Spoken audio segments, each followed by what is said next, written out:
Good afternoon, this is Chris with Westside Technology Solutions. In today's video, I'm talking about best practices for web application security in 2024.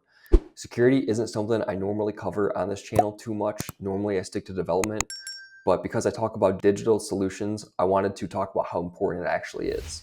The first one we're looking at today is Secure Software Development Lifecycle. It's essential to integrate security from the get-go. This means running security tests right at the design stage and continuing through development with secure coding standards and regular testing. Next up, we have follow the OWASP security guidelines. The OWASP provides a regularly updated list of the top 10 vulnerabilities in web applications, seen right here. Following these guidelines is a great way to fortify your defenses against common threats, because these are the ones that show up all the time. I'm not going to go too in-depth on these. Maybe I'll do another video about each one. Third is implementing strong authentication and access controls. Relying on just character string passwords isn't enough anymore. Implementing multi-factor authentication adds an extra layer of security, making it much harder for attackers to gain access. Another important security measure is keeping software updated and patched. Outdated software is a hacker's playground. Regularly updating your systems ensures you're not leaving any open doors for attackers. If somebody finds out you have an outdated system or something, they can look up the version of that software and find the vulnerabilities like that. Another key practice is encrypting data and communications.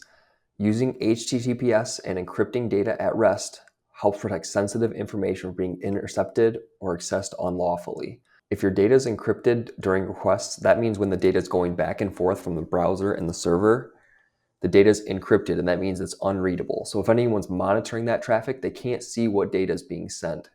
Next on the list is validating and sanitizing user inputs.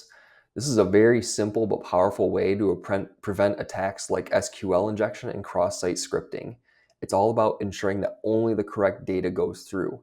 Sometimes businesses, web applications have issues where they don't validate this input, and hackers can put in malicious scripts that the server just runs right when it receives it, giving access to things that shouldn't be accessed. Also, monitoring and auditing your web applications for unusual activity can help you catch and respond to security incidents before they escalate. Regular audits and vulnerability scans are your best friend here. This is a preventative measure to help before things get worse. Finally, always have a plan in place. Having an incident response plan in place is essential. No matter how secure you think your application is, breaches can happen. Being prepared to respond swiftly can mitigate damage and get your systems back online quickly. And that's a quick rundown of the top 8 practices for web application security in 2024. For more details, check out the full article or feel free to reach out. And remember, in today's digital age, staying secure is not just an option. It's really important. Thanks for watching, and don't forget to like and subscribe.